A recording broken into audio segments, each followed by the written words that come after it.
Our next speaker is going to be Callie. She's going to be talking about White River Integrated Water Initiative and what they've got going on. Just give us a quick update on that. Callie, everybody pretty much knows her, but he doesn't. She is the Executive Director of the White River Douglas Creek Conservation District. Callie.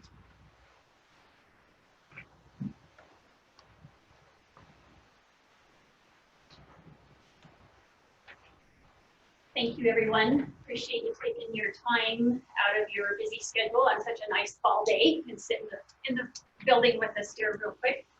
I had Tristan just put up the mission statement, the overall goals. I'll get to those in just a couple of minutes. But I wanted to just do a quick summary.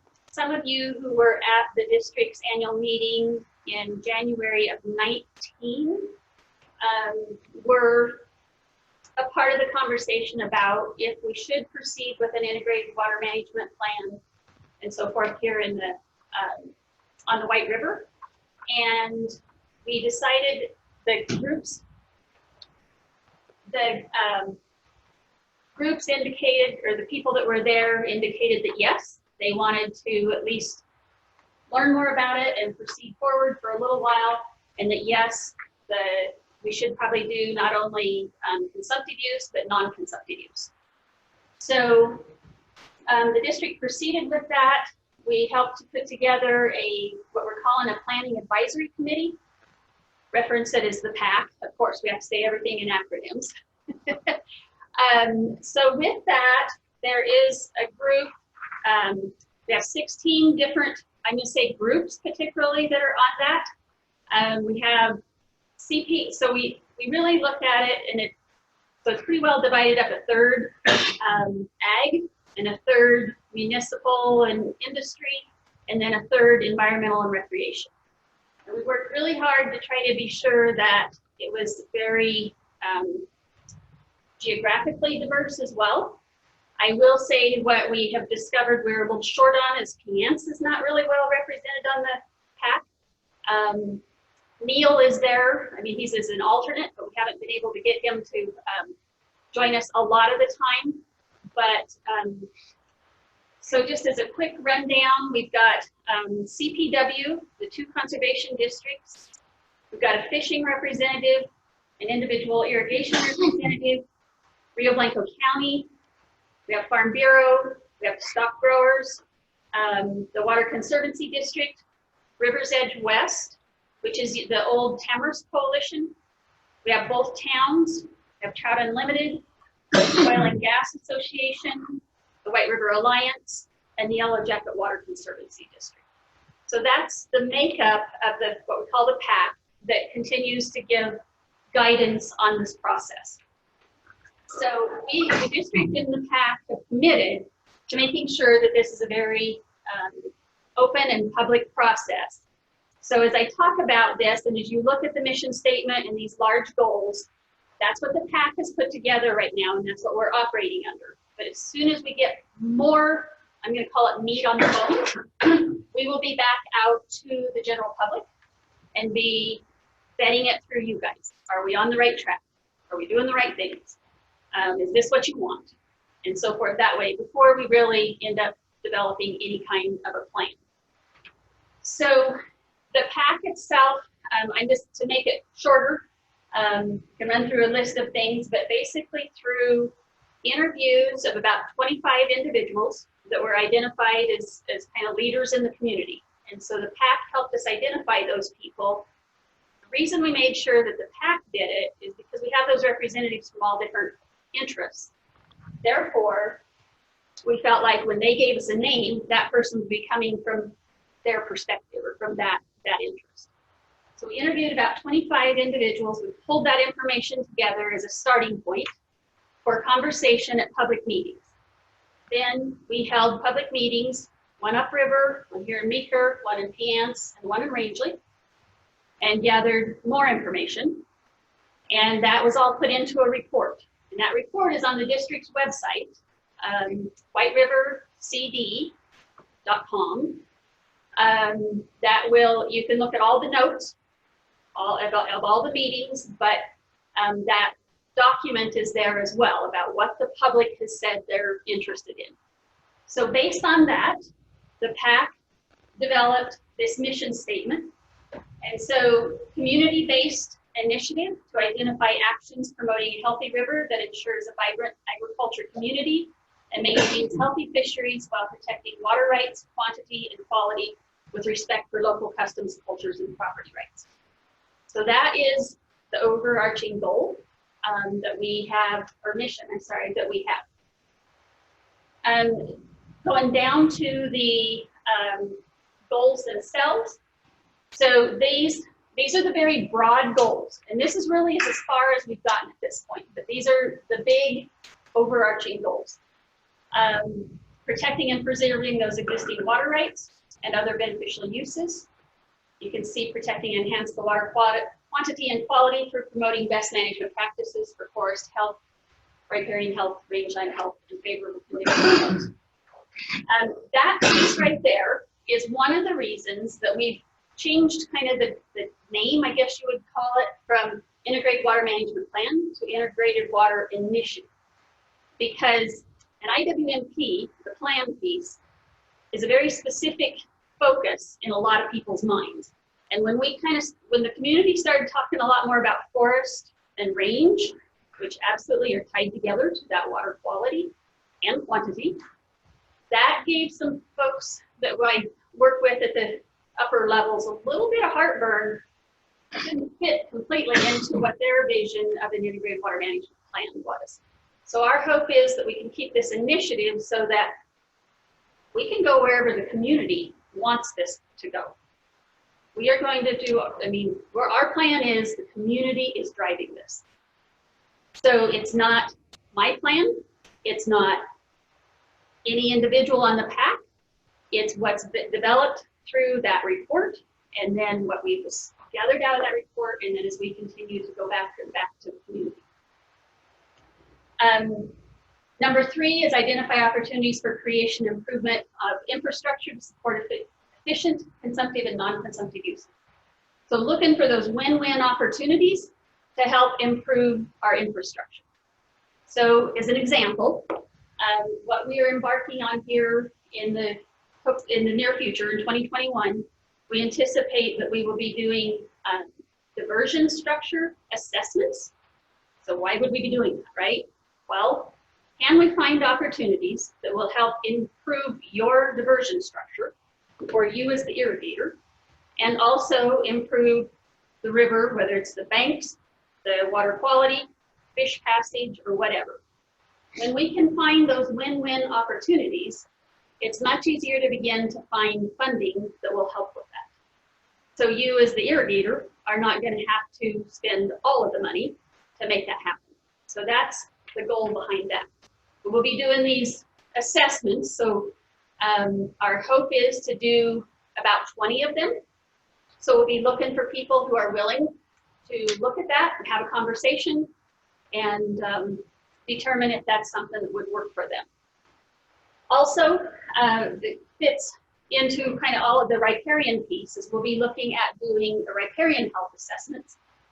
Many of those may be right where those diversion assessments are, but we may also do them out beyond where those diversion assessments are. But we kind of need to get a baseline of what does the riparian along the river look like. Is it, in one person's view, it might not be very good, and the other person's view, it's looking pretty good to me. So both of these projects are going to be done with a team, okay? So for instance, in the Yampa, they've hired contractors or consultants to come in and do all of this. Our hope is that we are using local people that have expertise. So we're going to be looking, in our CS, Kendra is in our CS and the district staff will be helping us. We'll be working with CPW. We'll be working with Extension. Linda Masters, if you guys don't know Linda, has a wonderful background in range as well as water issues. We'll be using Trout Unlimited for the riparian stuff. We'll also be working with the River's Edge Network, River's Edge West.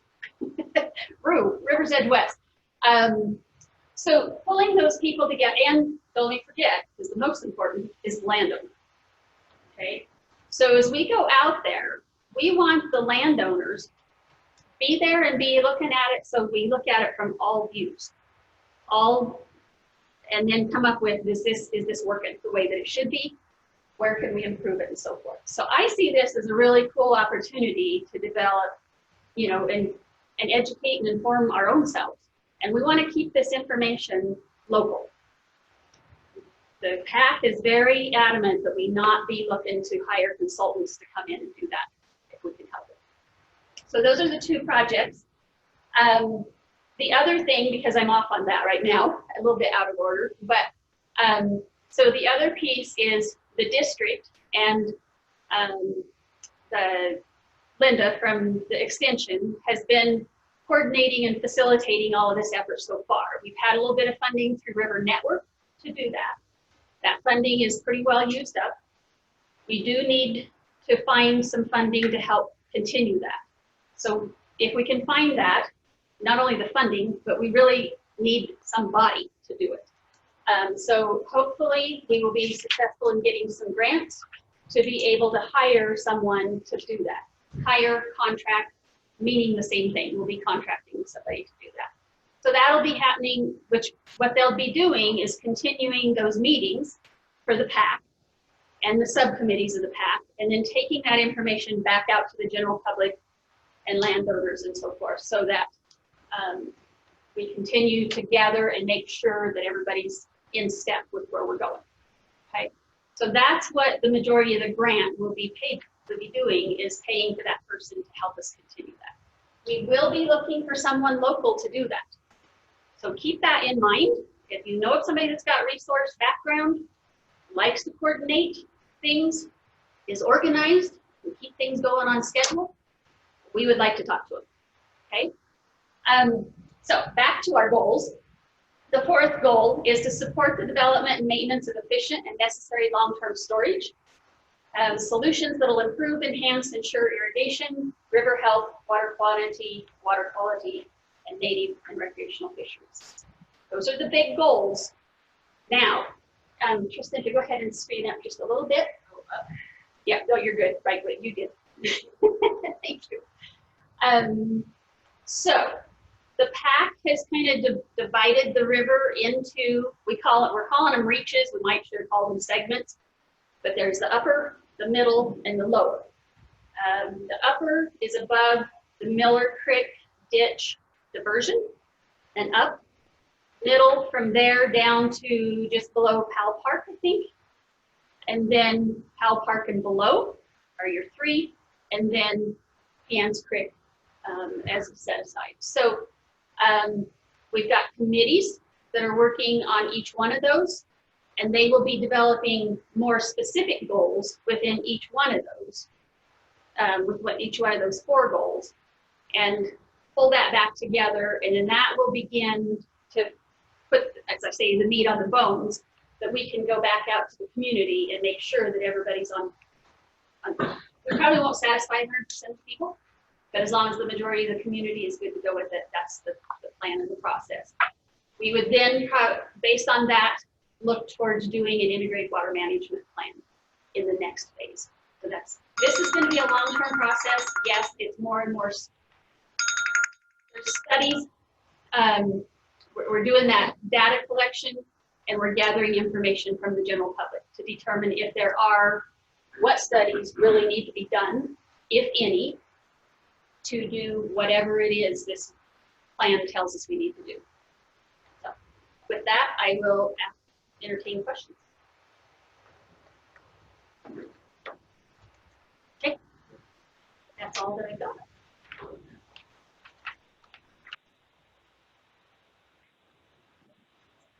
Yeah. Hello. Hello. This is Ann on the phone again. I have a question. When you went through your list of PAC people, it seemed like a lot of them were, well, the names didn't relate to me as farmers or ranchers. Do you have any farmers and ranchers in that PAC committee? Absolutely. Can you hear me okay? Yes. Okay, so you've got an irrigation rep, which is as a irrigator. Rio Blanco County Farm Bureau. So that one is a rancher. Stock growers is a rancher.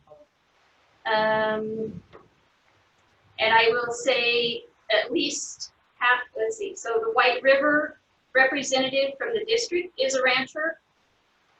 And also from the Douglas Creek district is part-time ranching. So we felt like the ranching community was pretty well represented. Does that make sense?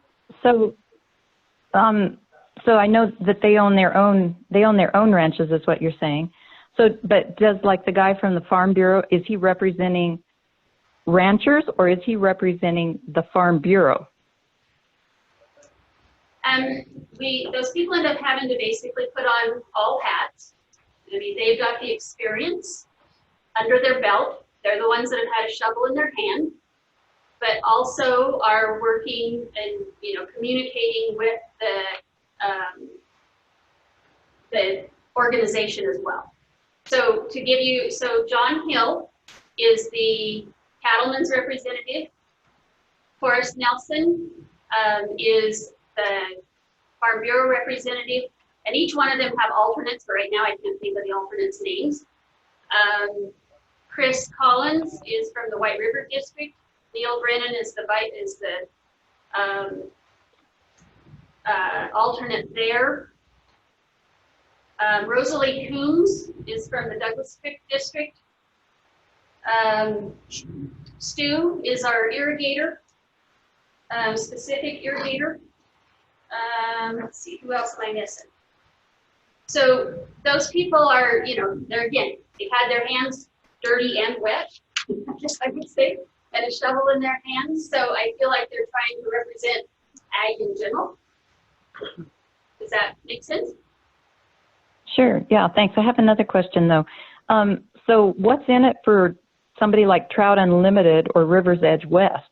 Are they putting up money for you, or what's their interest in it? So really good questions.